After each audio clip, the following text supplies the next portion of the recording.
आइए सबसे पहले 2 मिनट भगवान का चिंतन करते हुए सभी लोग भगवान श्री राधा कृष्ण की मंगलमय कृत मूर्ति को अपने हृदय में स्थापित करते हुए दोनों हाथों से तालियां बजाते हुए भगवान का चिंतन करेंगे। हम हाथ उठाकर कहते हैं हम हो गए राधे रानी के।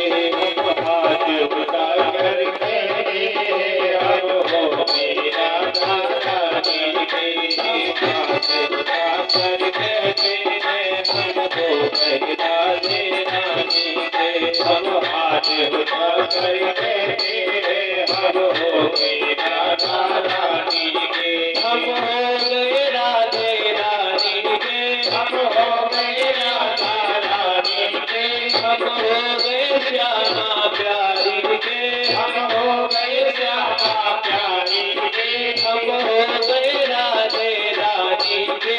हम हो गए राधे रानी के। हम हो गए श्यामा प्यारी के। हम हो गए श्यामा प्यारी के। हम हाथ उठाकर कहते हैं हम हो गए राधे रानी के। हम हाथ उठाकर कहते हैं हम हो गए राधा रानी के।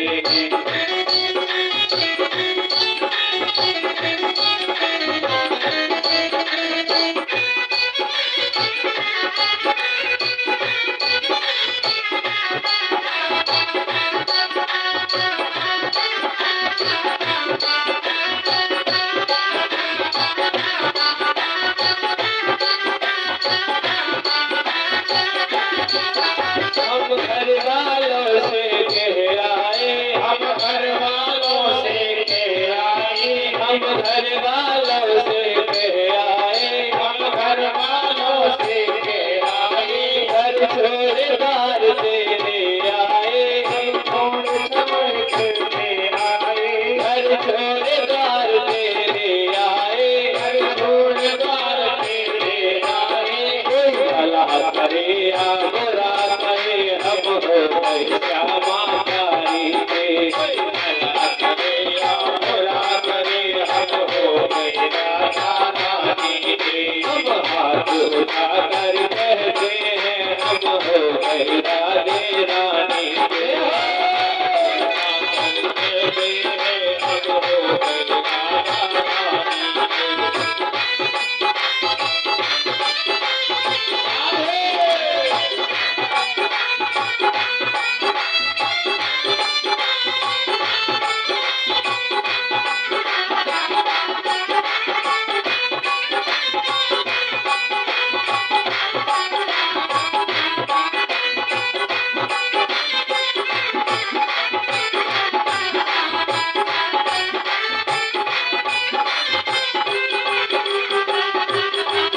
हम राधे राधे गाएंगे। हम राधे राधे गाएंगे। हम राधे राधे गाएंगे। हम राधे राधे गाएंगे। सबको कहकर बतलाएंगे। सबको कहकर बतलाएंगे। सबको कहकर बतलाएंगे। सबको कहकर बतलाएंगे। हम बात पर कहते हैं हम हो गए राधे राधे। बात पर कहते हैं हम हो गए राधा रानी के। अभी भक्त अपने दोनों हाथों को ऊपर करते हुए तालियों के साथ भगवान का कीर्तन करेंगे। जय हो।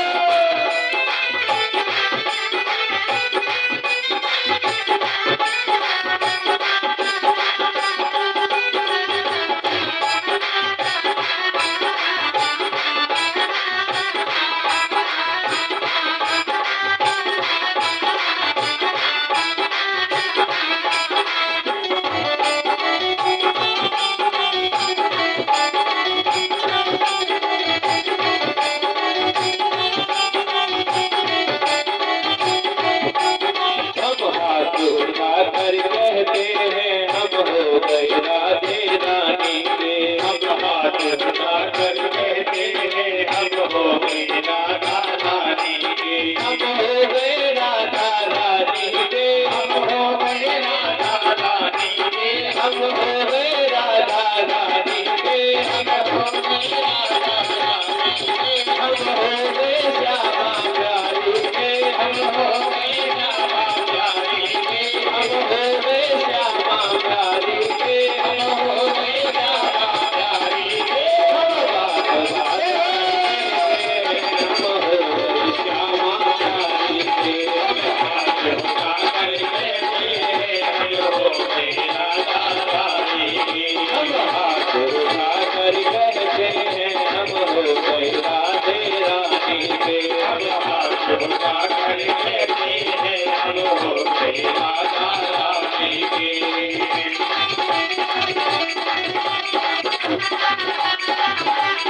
बोलिए श्रीमद् भागवत महापुराण की, श्री सुखदेव जी महाराज की, श्री व्यास जी महाराज की, धरती माता की, गौ माता की, अपने अपने माता पिताओं की, अपने अपने गुरुदेव भगवान की जय जय श्री राधे, जय जय श्री राधे, जय जय श्री राधे। श्याम सीता राम राधे श्याम।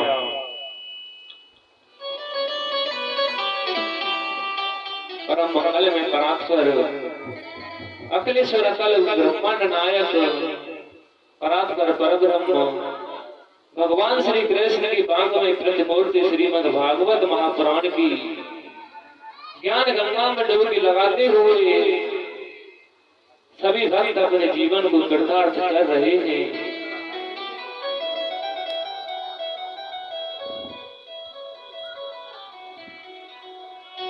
ये भागवत साक्षात भगवान श्री कृष्ण है, क्योंकि मैंने प्रथम दिन ही आपको बतला दिया था कि भागवत में लिखा है कि तेने यम वांगमय मूर्ति प्रत्यक्ष कृष्ण एव ही। ये भागवत जिस तरह भगवान इस संसार में कण कण के रूप में विद्यमान है, उसी प्रकार इस भागवत में मेरा गोविंद शब्दों के रूप में विद्यमान है। प्रत्यक्ष कृष्ण एव ही, ये जो भागवत है वो साक्षात भगवान श्री कृष्ण है।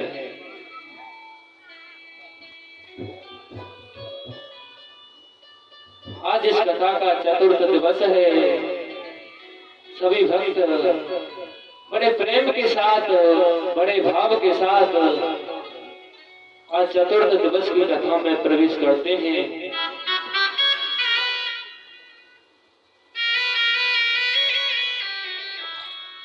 कल हमने सुना कि किस प्रकार कपिल मुनि ने अपनी माता देवहूति के लिए सांख्य शास्त्र का उपदेश कराया। उसके बाद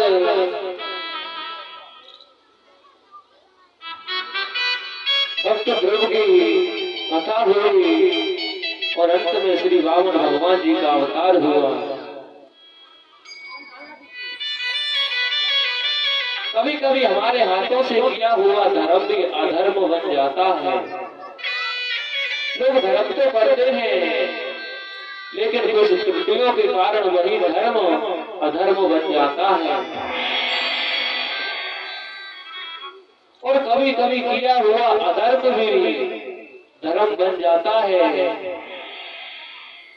कल दक्ष प्रजापति ने बृहस्पति सब नामक यज्ञ किया था। यज्ञ करना धर्म का काम है, परंतु दक्ष प्रजापति का वो यज्ञ सफल नहीं हुआ था। उसने तो धर्म ही किया था, परंतु वो यज्ञ सफल नहीं हुआ था। तो इसीलिए तो कहते हैं कि कभी कभी किया हुआ धर्म भी अधर्म बन जाता है, और कभी कभी किया हुआ अधर्म भी धर्म बन जाता है। कैसे? महाभारत में ऐसे कई प्रसंग मिलते हैं कि भगवान श्री कृष्ण महाभारत के युद्ध में कई बार अधर्म करते हैं, लेकिन उनके द्वारा किया हुआ अधर्म भी धर्म बन जाता है।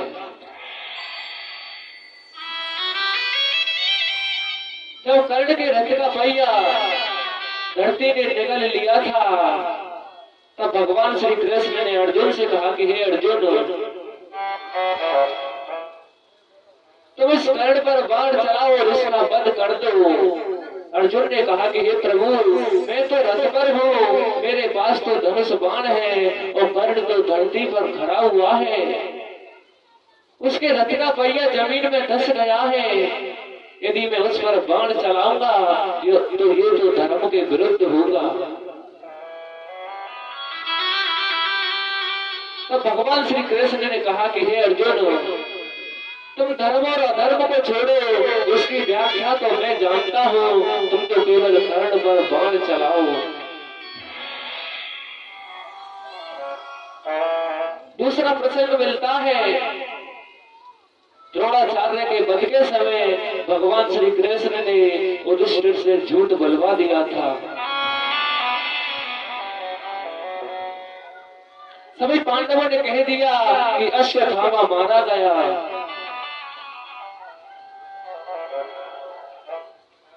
द्रोणाचार्य ने प्रतिज्ञा कर ली थी कि यदि मेरा पुत्र मारा जाएगा तो मैं युद्ध नहीं करूंगा और अपने धनुष बाणों को धरती पर पटक दूंगा।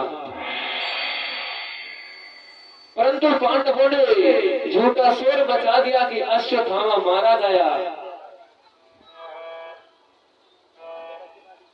द्रोणाचार्य ने युधिष्ठिर से कहा कि हे युधिष्ठिर, यदि तुम एक बार अपने मुख से कह दो कि अश्वत्थामा मारा गया तो मैं मान जाऊंगा। भगवान श्री कृष्ण ने युधिष्ठिर से कहा कि हे युधिष्ठिर, तुम कह दो कि अश्वत्थामा मारा गया। युधिष्ठिर ने कह दिया कि हे गुरुदेव, अश्वत्थामा मारा गया, लेकिन नर नहीं, वो तो हाथी है। ये युधिष्ठिर ने धीरे से कहा था, जबकि अश्वत्थामा मरा ही नहीं था, केवल अश्वत्थामा नाम का हाथी मरा हुआ था। तो कई बार भगवान श्री कृष्ण ने अधर्म किया, लेकिन वही किया हुआ अधर्म धर्म में परिवर्तित हो गया। कैसे? यदि तुम सबके प्रति समभाव रख करके धर्म करोगे तो वो धर्म ही धर्म बन जाता है, और तुम सबके प्रति कुरुभाव रख करके धर्म करोगे तो वही किया हुआ धर्म अधर्म बन जाता है। दक्ष प्रजापति ने भगवान शंकर के प्रति कुरुभाव रखा था, जो उन्होंने यज्ञ में आने के लिए आमंत्रण नहीं दिया। भगवान शंकर के प्रति कुरुभाव रखा, इसीलिए तो उसका यज्ञ सफल नहीं हुआ और उसके द्वारा किया हुआ धर्म अधर्म में परिवर्तित हो गया। भगवान श्री कृष्ण सबके प्रति समभाव रखते थे, सबको समान दृष्टि से देखते थे, इसीलिए उनके द्वारा किया गया अधर्म भी धर्म में परिवर्तित हो गया।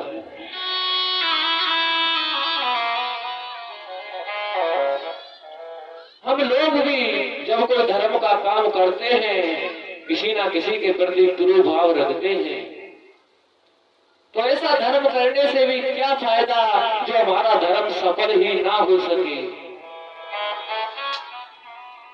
यदि तुम सभी के प्रति समभाव रख करके अधर्म भी करोगे तो वो तुम्हारे द्वारा किया हुआ अधर्म धर्म में परिवर्तित हो जाएगा।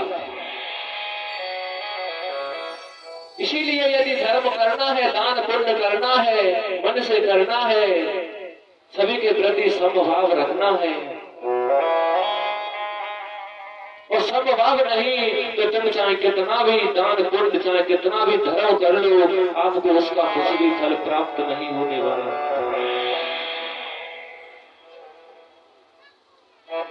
तो कल हमने वामन भगवान की बड़ी ही सुंदर कथा का श्रवण किया।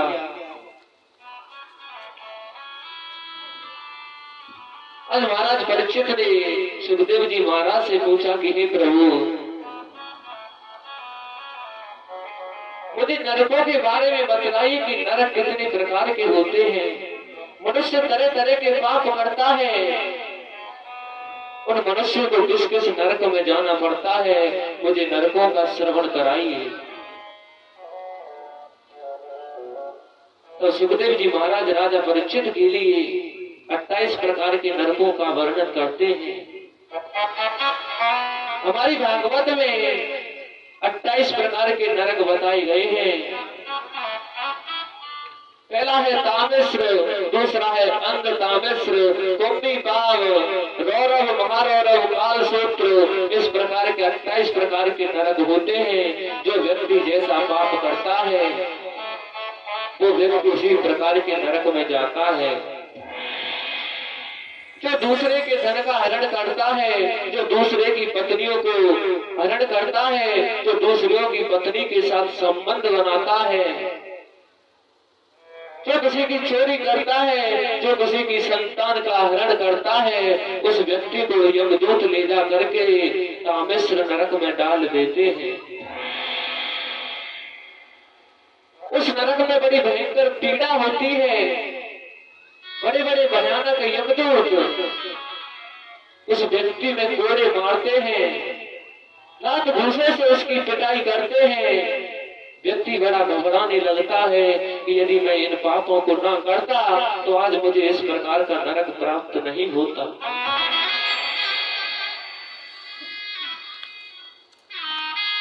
जो व्यक्ति पराई स्त्री के साथ संबंध रखता है और जो स्त्री पराई पुरुष के साथ संबंध रखती है, उसे यमदूत ले जा करके अंग तामेश्वर नरक में डाल देते हैं।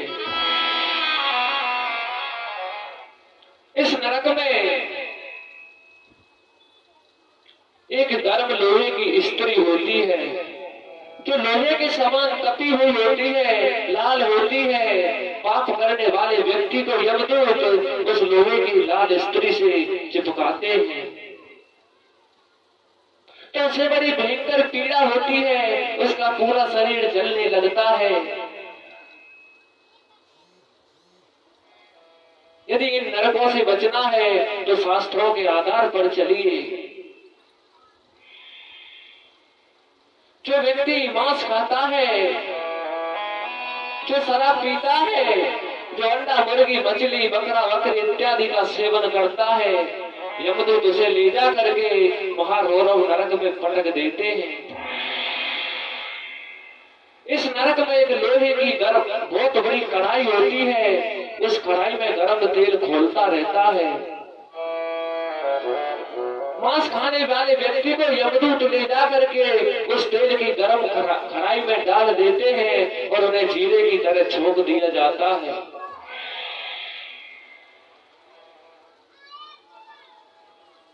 व्यक्ति को बड़ी पीड़ा होती है, क्योंकि आपने भी तो साहब मुर्गा मछलियों को छोंका था, तो क्या आप वो बच जाएंगे उन पापों से?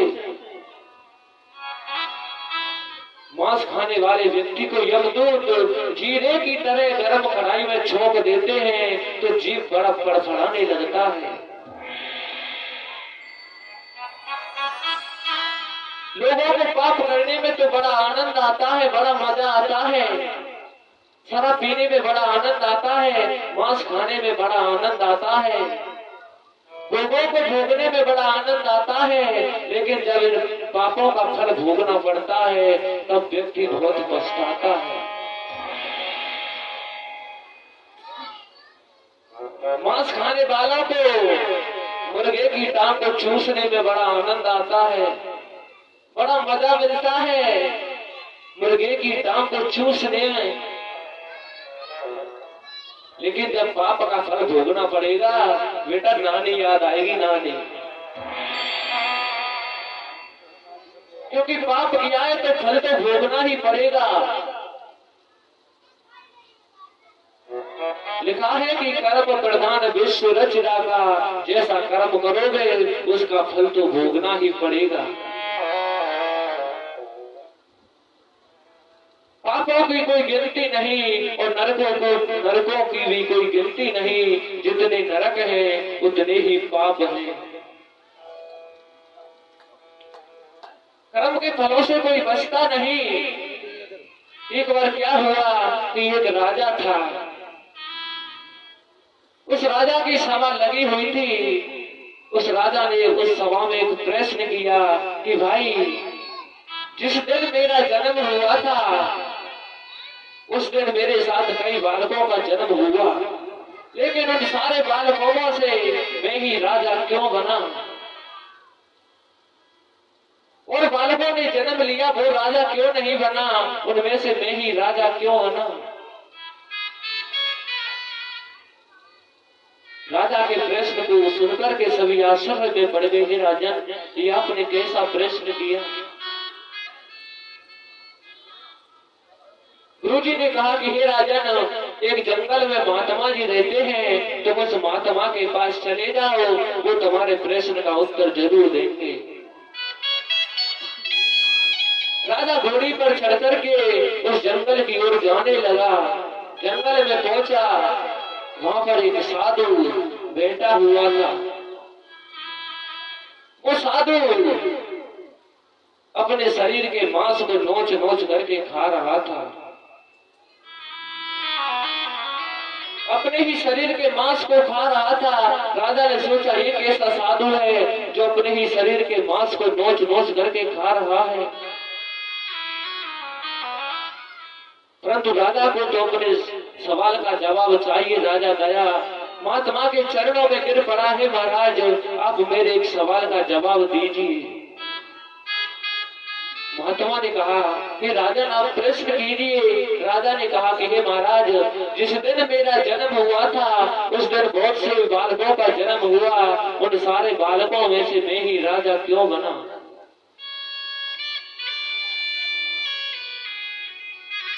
महात्मा ने भी कह दिया कि हे राजन, यहाँ से थोड़ी दूरी पर एक महात्मा जी रहते हैं, तुम उसके पास चले जाइए, वो तुम्हारे सवाल का आंसर जरूर देंगे। राजा दूसरे महात्मा के पास पहुंचा। राजा ने देखा कि जो दूसरा महात्मा था वो आग के गरम गरम अंगारों को खा रहा था।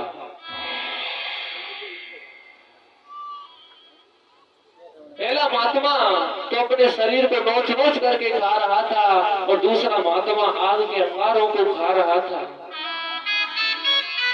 राजा ने वही प्रश्न उस महात्मा से किया कि महाराज, जिस दिन मेरा जन्म हुआ था उस दिन और भी बालकों का जन्म हुआ, लेकिन उनमें से मैं ही राजा क्यों बना? उस महात्मा ने भी कह दिया कि हे राजन, यहाँ से थोड़ी दूरी पर एक गांव है, उस गांव में एक बुढ़ा व्यक्ति रहता है, वो मरने वाला है, तुम जल्दी से उसके पास चली जाइए। राजा गया, भागा भागा, व्यक्ति की बिल्कुल मरने वाला था वो बूढ़ा आदमी। राजा ने वही प्रश्न किया कि ये महाराज, जिस दिन मेरा जन्म हुआ उस दिन और भी बालकों का जन्म हुआ था, लेकिन मैं ही राजा क्यों बना?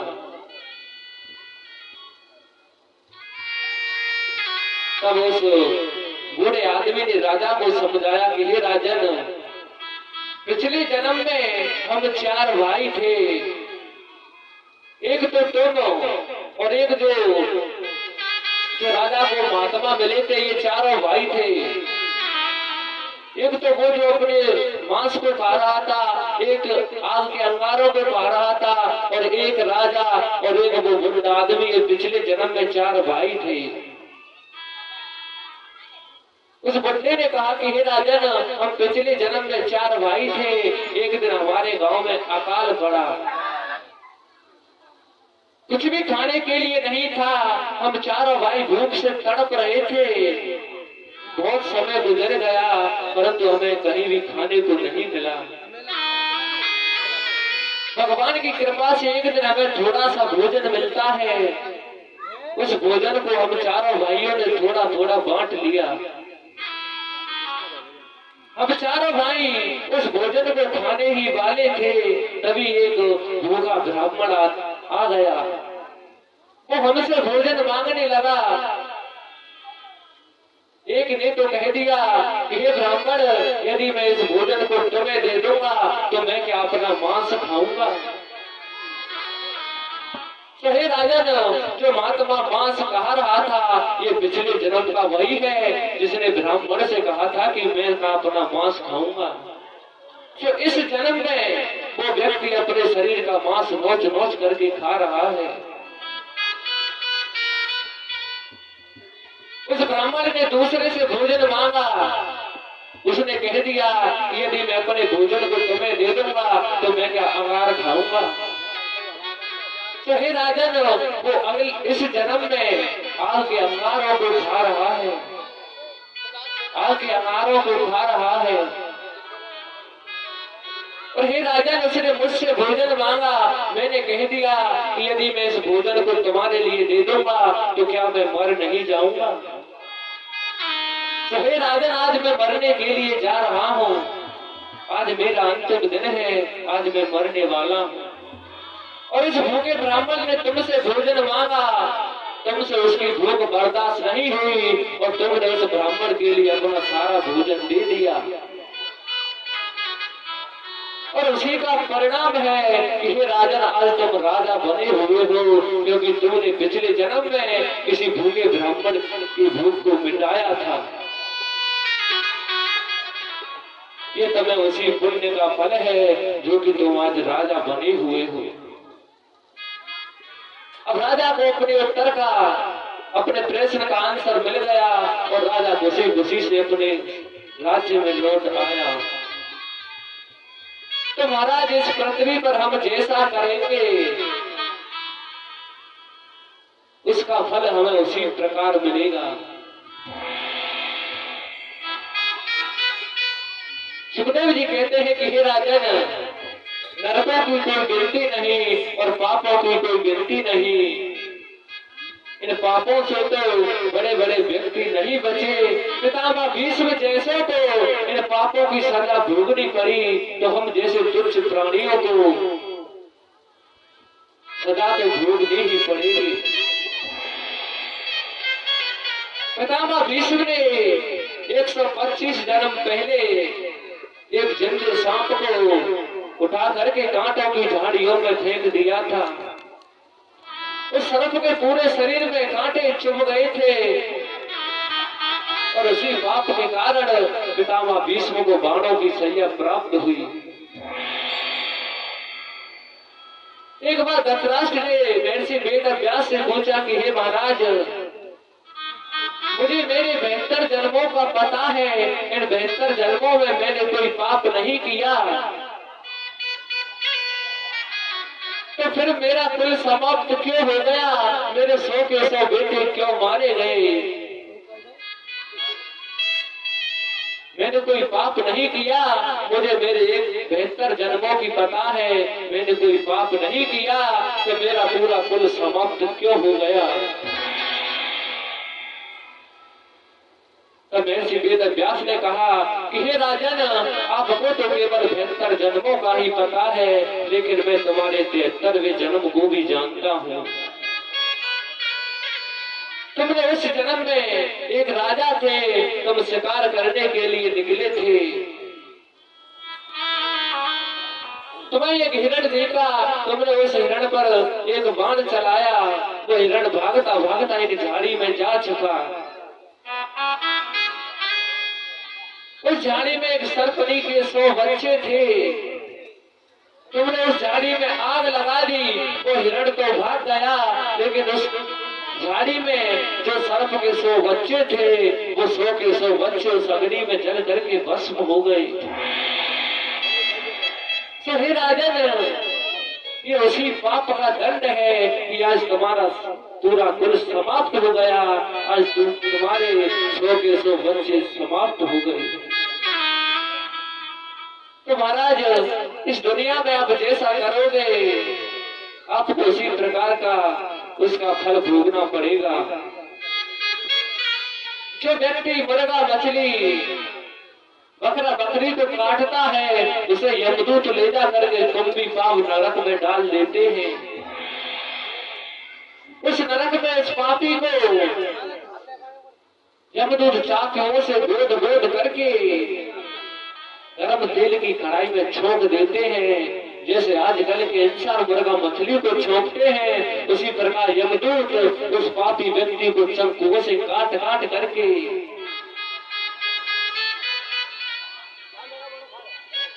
गर्म तेल की खाई में डाल देते हैं।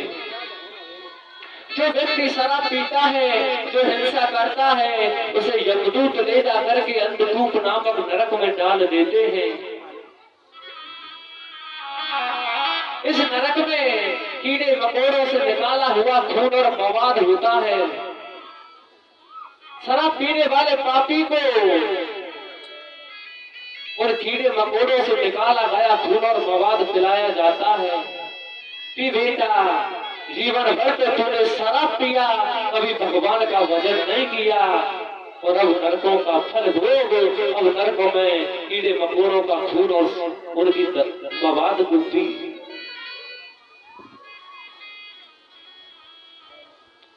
और इस पापी का जन्म होता है कीड़े के रूप में। पता है कौन सी नाली का कीड़ा होता है? जो गटर की नाली का कीड़ा होता है, उस कीड़े के रूप में शराब पीने वाले का जन्म होता है। जीवन भर शराब पिया, अगले जन्म में बेटा पीता है गटर की नाली का पानी। आप इन बातों को झूठी मत मानना, क्योंकि इस व्यासपीठ से जो कुछ भी बोला जाता है वो सारा का सारा प्रमाणित होता है। वो शास्त्रों के आधार पर बताया जाता है, ये कोई झूठी बात नहीं है। यदि शास्त्रों के आधार पर चलोगे तो व्यक्ति के जीवन में कभी दुख नहीं आएगा।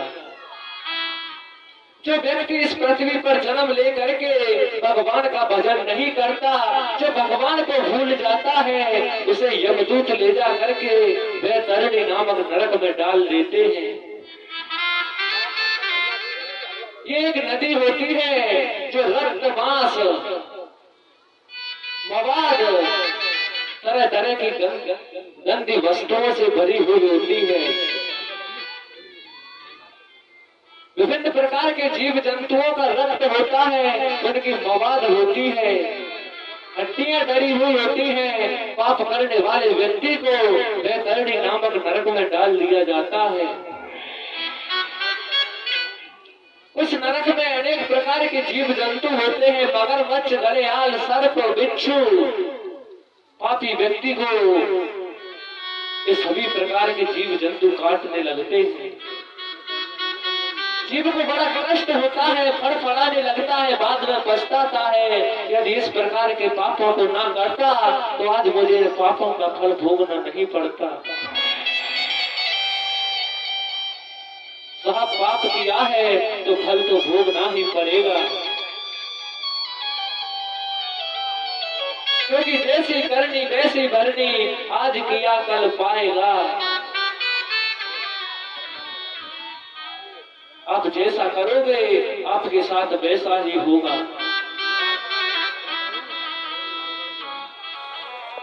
यदि साधारण तरीके से समझा जाए तो नरक और स्वर्ग इस पृथ्वी पर ही है। ये जो कुत्ते बिल्ली सूगर कीड़ा मकोड़े हैं, यही नरक है, क्योंकि ये हम जैसे पिछले जन्म में हम जैसे ही इंसान थे, लेकिन अपने पापों के कारण किसी को कुत्ता बिल्ली कीड़ा मकोड़े बनना पड़ा। यही नरक है, और ये सभी कुत्ता बिल्ली नरक भोग रहे हैं। और हम मनुष्यों को जन्म मिला है मानव का, यही स्वर्ग है, परंतु मनुष्य स्वर्ग को मानता नहीं। ये मनुष्य का शरीर बड़े भाग्य से प्राप्त होता है, क्योंकि रामचरितमानस में लिखा है कि बड़े भाग्यवान सतत पावा, बड़े भाग्यवान सतत पावा, बड़े भाग्यवान सतत पावा, बड़े भाग्यवान सतत पावा।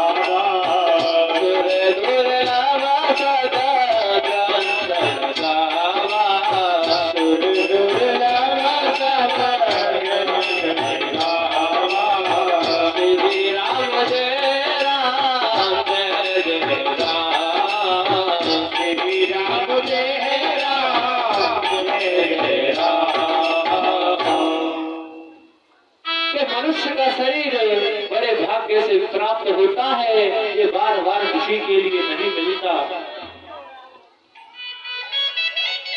और ये मनुष्य का शरीर प्राप्त करके इस परमात्मा को नहीं पाया तो मानव का शरीर प्राप्त करना व्यर्थ है।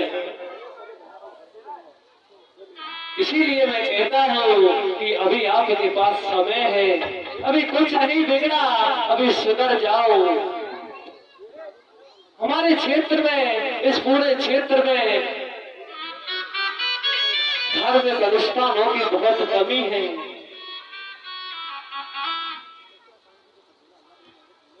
व्यक्ति ये नहीं सोचता कि हमारे क्षेत्र में भक्ति का प्रचार कैसे हो, किस प्रकार हम धर्म ग्रंथों से जुड़े।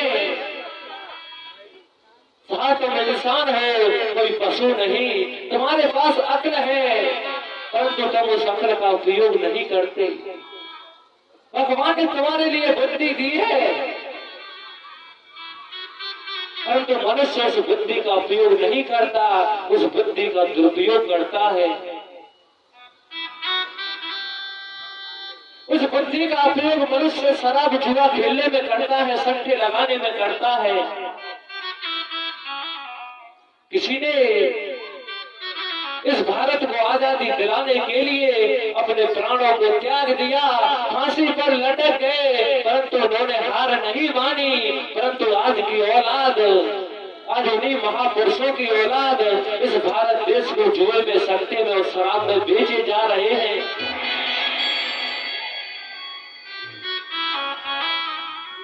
कब आएगी तुमने अकल? किस दिन दोगे अपनी इंसानियत का परिचय?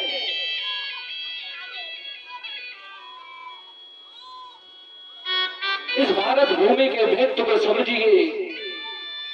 ये अत्याचारों की भूमि नहीं, ये कोई पापों की भूमि नहीं, ये देवताओं की भूमि है। इस भूमि पर राम कृष्ण भक्त ध्रुव पैदा होते हैं, लेकिन आज इस भूमि पर ये राक्षस कहां से पैदा होने लगे? क्या मुझे ये बतलाइए कि आपको जुआ खेलने से क्या मिल जाता है?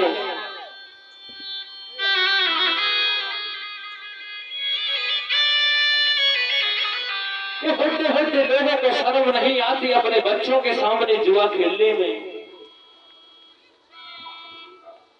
और यही जुआ शराब का संस्कार आजकल की संतानों में आ रहा है, इसीलिए तो आजकल के बच्चे बिगड़ रहे हैं।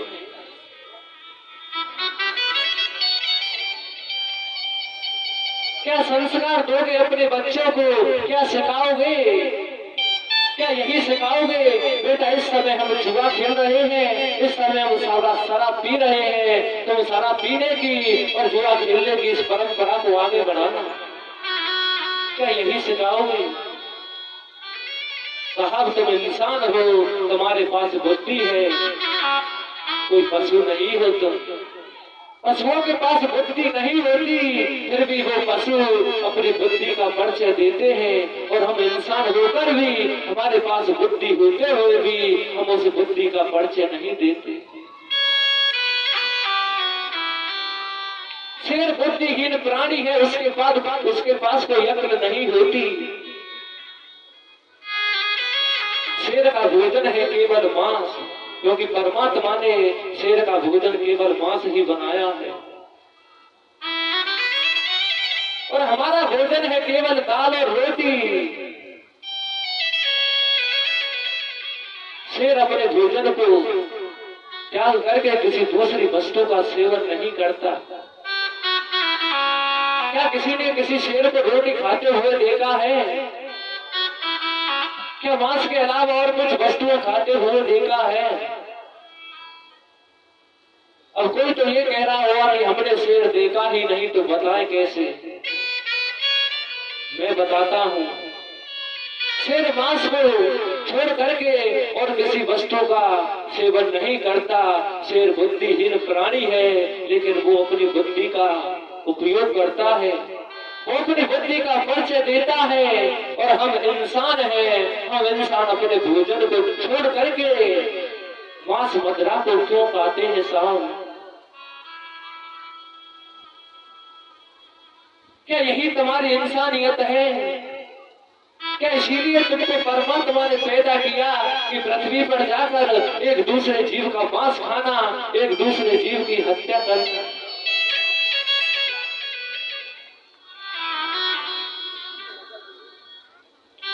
क्या तुम किसी मरी हुई मछली को जिंदा कर सकते हो?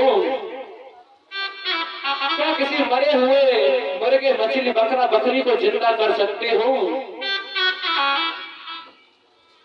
यदि तुम किसी मरे हुए को जिंदा नहीं कर सकते तो तुम्हें मारने का अधिकार किसने दिया?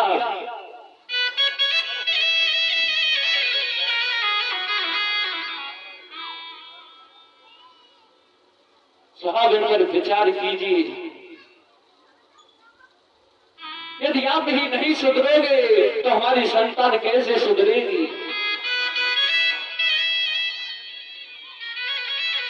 तुम्हारे पास अकल है, तुम्हारे पास बुद्धि है, जरा उसका परिचय दीजिए।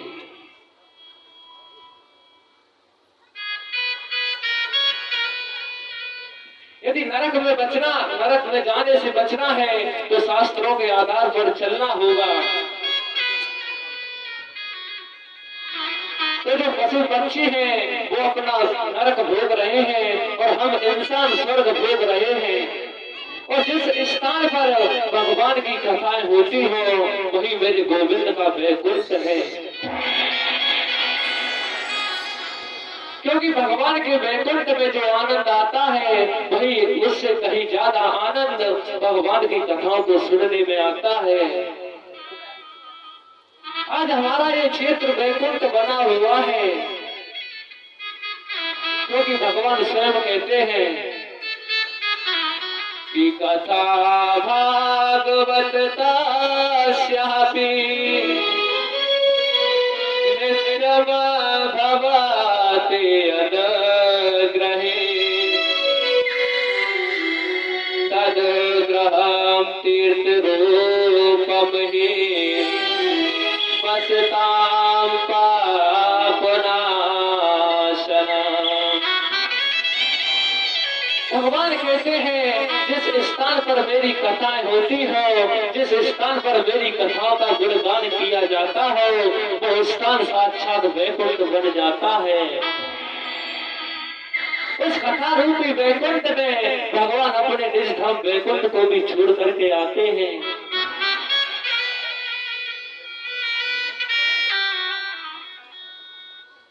तो आज हमारा क्षेत्र वैकुंठ बना हुआ है।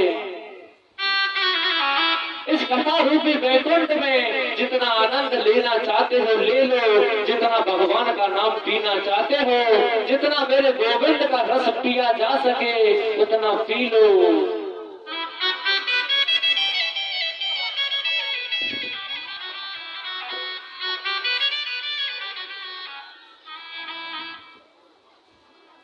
अपने अपने बच्चों को सुधारो, अपने अपने बच्चों को शिक्षा दो। आजकल के माँ बाप को 10, 15, 20, 25 हजार का मोबाइल पकड़ाने में शर्म नहीं आती, लेकिन आजकल के माँ बाप को 10-5 रुपए की गीता भागवत पकड़ाने में शर्म आती है। कोई भी माँ बाप अपने बेटों से ये नहीं कहता कि बेटा सुबह शाम तू थोड़ा बहुत भगवान का भजन कर लिया कर। साहब, बच्चों को पढ़ा लिखा करके नौकरी पर लगा देना कोई बड़ी बात नहीं है, क्योंकि पशु भी अपने बच्चों को पाल पोस करके बड़ा कर देते हैं, वो भी उन्हें खाने पीने का तरीका सिखला देते हैं। परंतु बच्चों को संस्कारी बना देना बहुत बड़ी बात है। यदि आपका बेटा संस्कारी होगा तो उसे किसी भी प्रकार के गलत कार्यों में डाल दिया जाए तो वो आपका बेटा उन गलत कार्यों में नहीं फंसेगा। परंतु संस्कार दे कहां से, जब माँ बाप ही अपने बेटों को, माँ बाप ही संस्कारी नहीं है तो अपने बेटों को क्या संस्कार दोगे?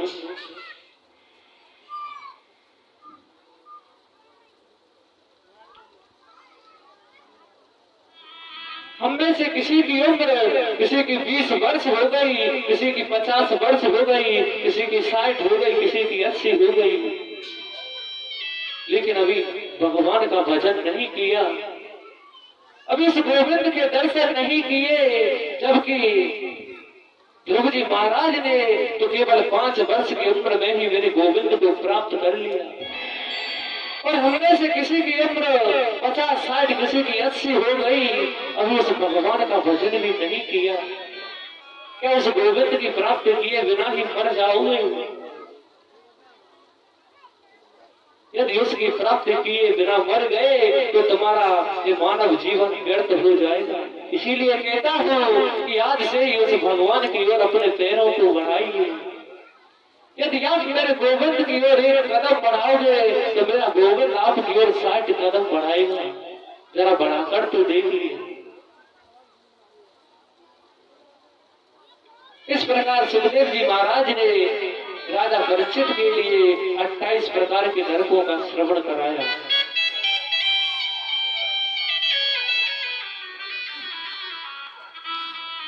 अब तो राजा परीक्षित घबराने लगे, क्योंकि राजा परीक्षित ने पाप किया था कि मरे हुए सांप को समीक ऋषि के गले में डाल दिया था।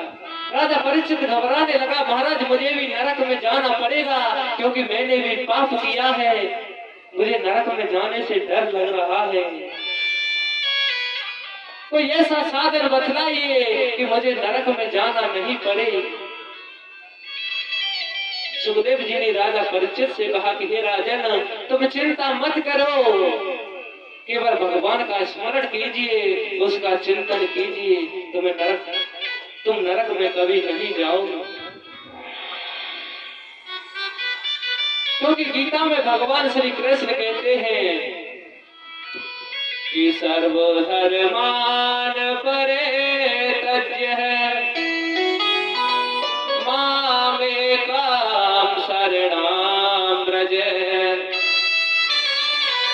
अहं त्वा सर्वपापेभ्यो मोचयिष्यामि मा शुचिः।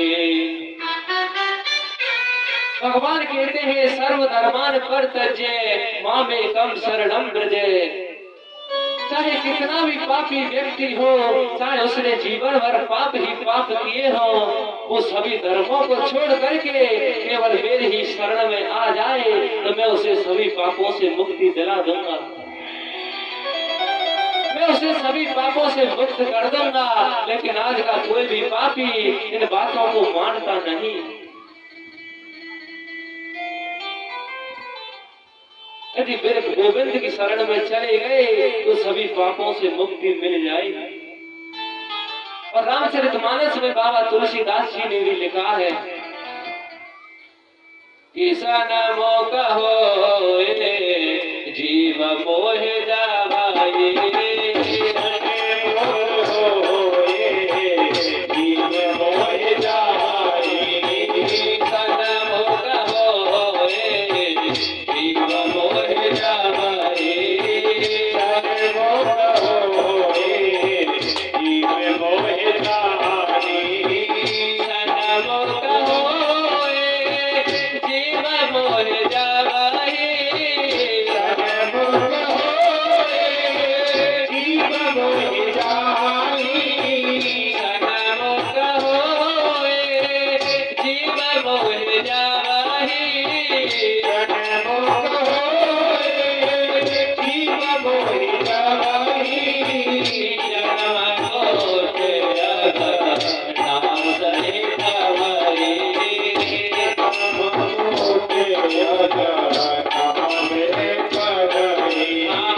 जावाए, जन्म कोटि अघनासहि तबहि।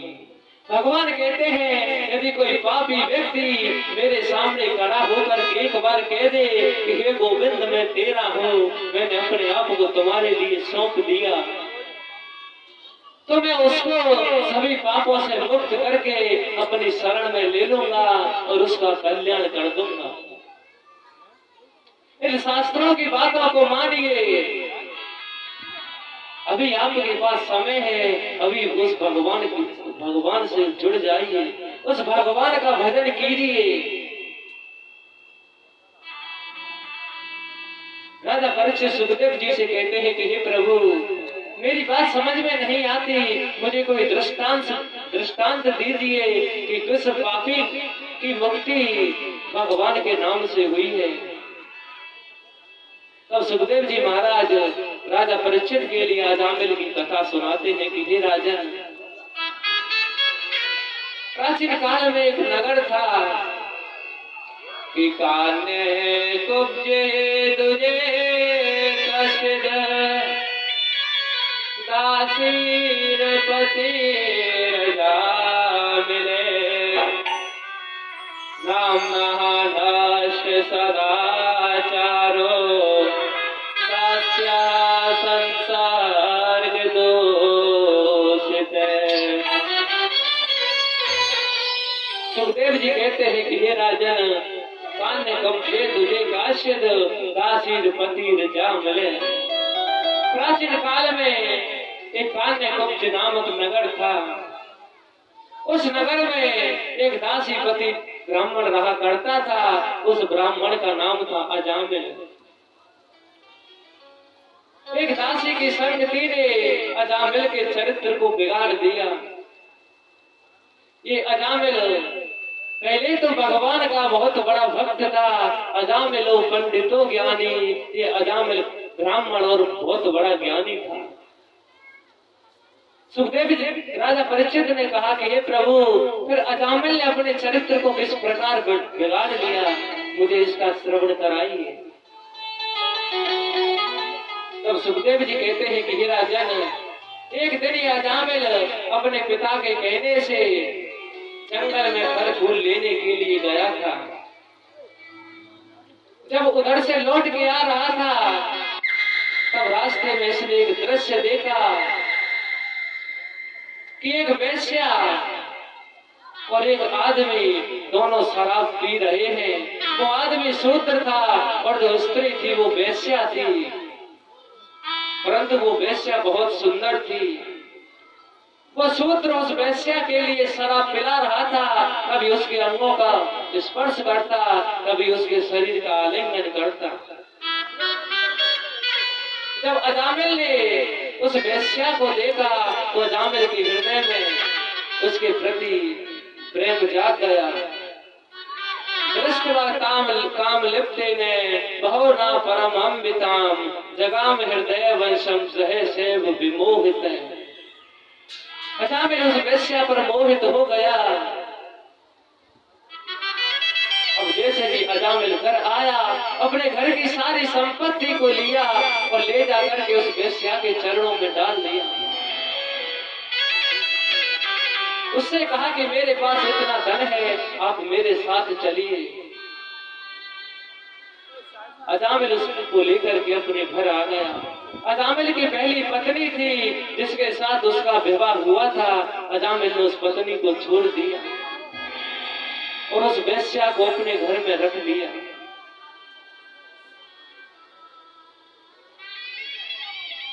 आजकल कलयुग में ऐसा बहुत देखने को मिलता है कि लोग अपनी पत्नियों को छोड़ देते हैं। जिस पत्नी के साथ आपकी शादी हुई थी, जिस पत्नी के साथ आपने 7 भावरें ली थी, उसी पत्नी को छोड़ देते हैं। जिस पत्नी ने आपके लिए अपने माँ बाप को छोड़ दिया, अपनी भाई बहन को छोड़ दिया, यहाँ तक कि अपने गांव को छोड़ दिया, अपने घर को छोड़ दिया, और कहाँ तक कहूँ कि उस स्त्री ने आपके लिए अपने कुल को भी छोड़ दिया। और उसी स्त्री का, उसी पत्नी का यदि कोई मनुष्य त्याग कर दे तो उससे बड़ा पापी व्यक्ति इस दुनिया में कोई नहीं हो सकता।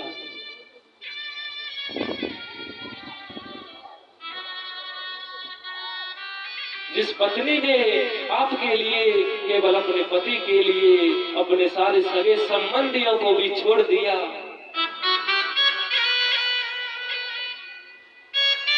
और ऐसी पत्नी को छोड़ना सबसे बड़ा पाप है। इसीलिए अपनी पत्नियों का सम्मान किया करो। आइए एक छोटा सा भजन। कि नारी का भाग्य भगवन तूने कैसा बनाया है। नारी का भाग्य भगवन तूने कैसा बनाया है। नारी का भाग्य भगवन तूने कैसा बनाया है। नारी का भाग्य भगवन तूने कैसा बनाया है। तालियां बजाते हुए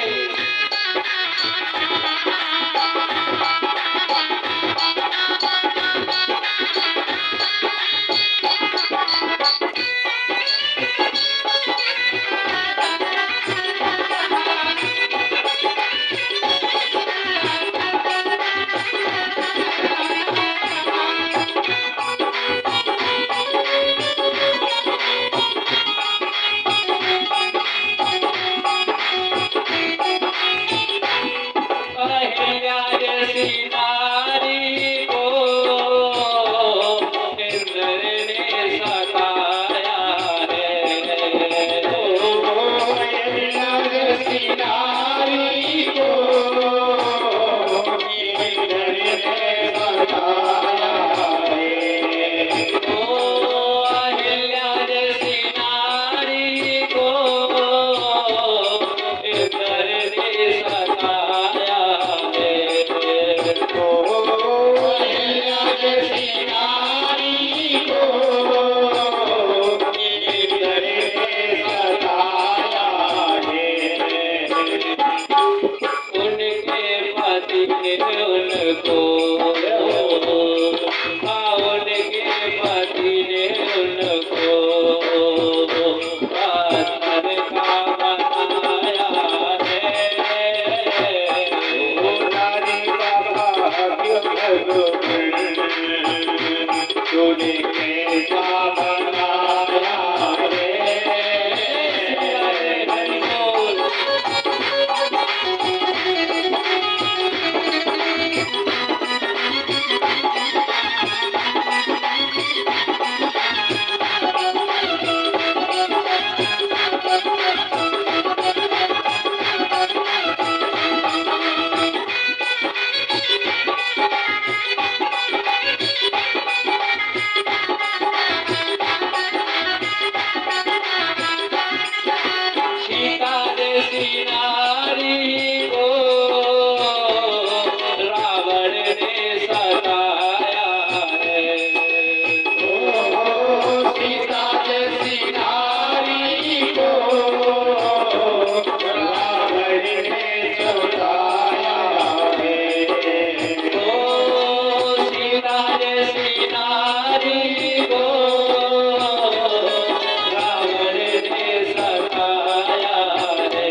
महापुराण की जय हो। तो महाराज अजामिल ने उस पत्नी को तो त्याग दिया जिसके साथ उसका विवाह हुआ था, और उस वेश्या को अपने घर में लाकर के रख लिया। आप भी अपनी पत्नियों का सम्मान किया करो। एक पत्नी जैसा त्याग इस दुनिया में कोई कर नहीं सकता। यदि त्याग करना है तो पत्नी से सीखिए, क्योंकि ये पत्नी अपने पति के लिए सब कुछ त्याग कर देती है। इस दुनिया में सबसे बड़ा यदि कोई त्यागी है तो वो केवल पत्नी है।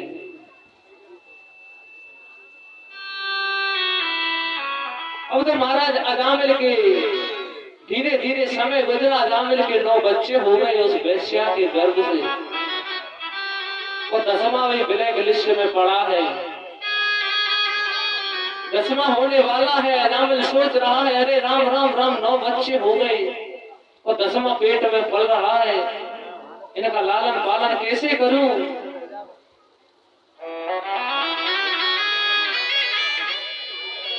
क्योंकि अजामिल ने सारा धन तो उस वेश्या के ऊपर लुटा दिया था।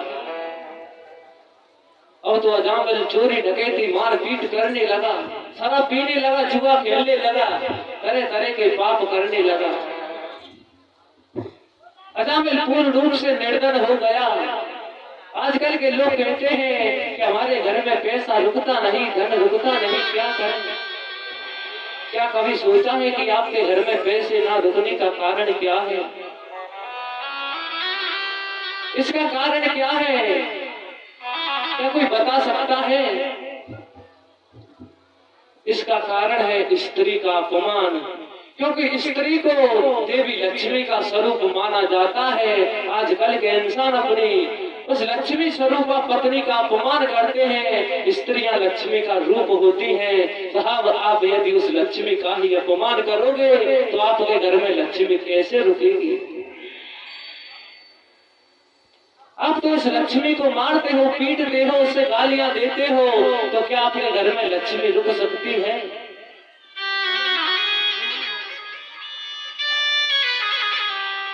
इसीलिए कहता हूं कि अपनी अपनी पत्नियों का सम्मान किया कर, अपनी अपनी पत्नियों से प्रेम किया कर। और इतना भी प्रेम नहीं करना, क्योंकि आज की पत्नियां ज्यादा प्रेम करने से सर पर चढ़ जाती हैं।